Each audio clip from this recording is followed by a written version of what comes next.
Thanks, guys. Thanks, everyone, for coming. Firstly, we're all aware that there have been some allegations made.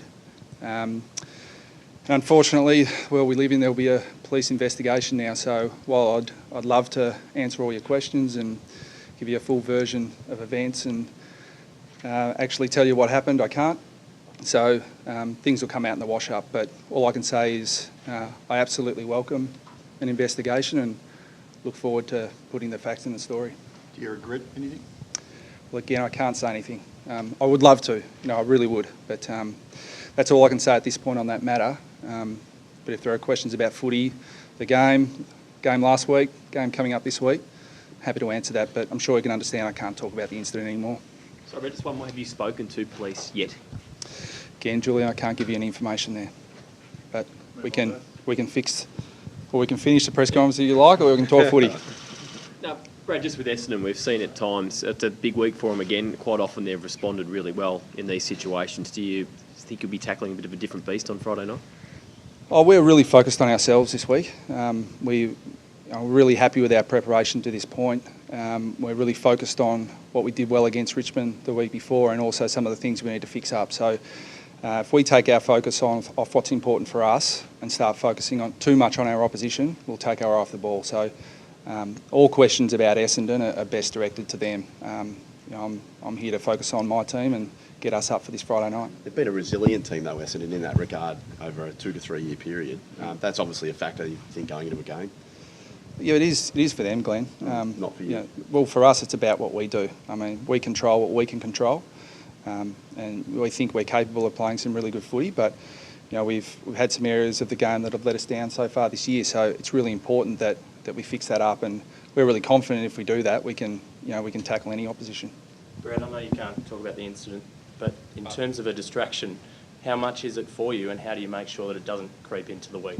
No, I'm a footy coach, and we move on really quickly in this industry to the next game. So, we had a really good review of the Richmond game, and we're straight into our preparation for this week. So, our players are absolutely focused on the task at hand.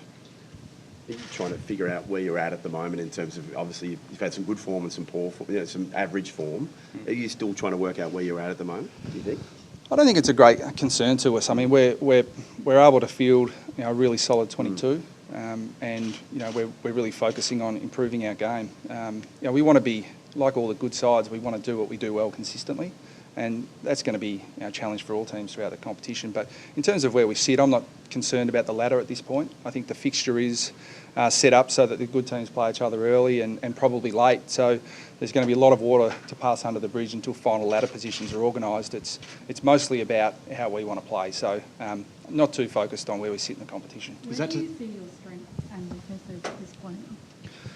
Well, I think in terms of our ball use and our efficiency going forward has been a strength. We think we can be quite potent in the forward half of the ground, and we worked really hard on stiffening up our defence as well. So, we play an opposition this week who have defended quite well throughout the season so far. So, that's going to be a challenge for us. But, if we can win enough of the ball in the contest, we think we're going to challenge them. Any progress with Daniel Wells? Well, not really. I know I'm going to get this question each week, and rightfully so. It's really frustrating, Daniel, and it's frustrating us that we can't give a definitive time frame on his return to play. And as it sits at the moment, we're going to list him as indefinite because we can't put a time frame on it. He won't play this week, and it's unlikely he'll play probably in the next 2 or 3. Sorry, Brad. Yeah, but I'd love to give you more information than that, but it is probably indefinite. There's been speculation it could be up to sort of 6 to 8 weeks. Is that a possibility? I doubt it, but again, I don't want to be proven wrong. He's got some symptoms in his Achilles. We don't think they're at the serious end, but they do continue to linger. So it'll just simply be a matter of when he can actually function and get out and train. Then it'll be an issue probably of match fitness to make sure that he's done enough work before he plays so that he's absolutely ready to perform at his best. His career's not in any doubt, or it's not that serious, is it? Oh, no. I mean, his Achilles tendon is all reports and all information given to us is that his Achilles is structurally sound, but he does have some significant inflammation around it that's just affecting his function.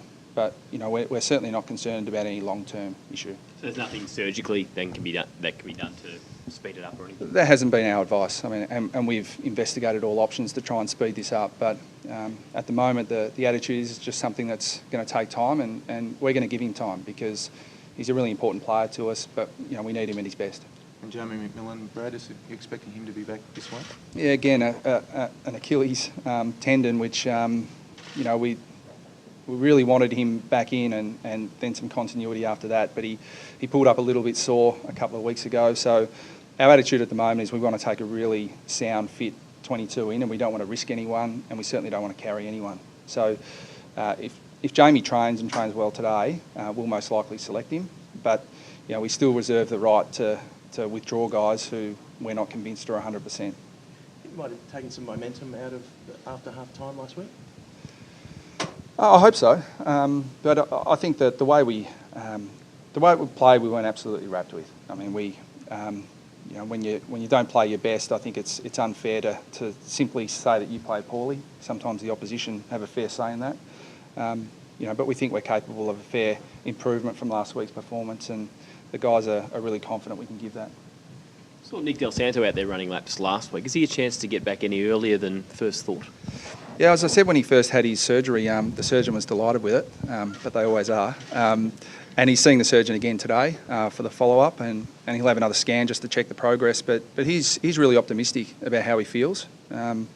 He feels like he can run at a reasonable speed now, so it'll just be a matter of ticking the boxes and progressing for Nick. But we're really wrapped with his progress so far, and we think he's right on track.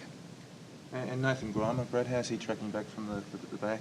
Yeah, I think that our probably optimistic estimate at the moment is somewhere between around 11 and 14. But with him, it'll most likely be match conditioning rather than any issues with his back. His back's progressing really well, but he's almost got to do a mini pre-season now to get right to play again. So, we think sometime either side of the bye.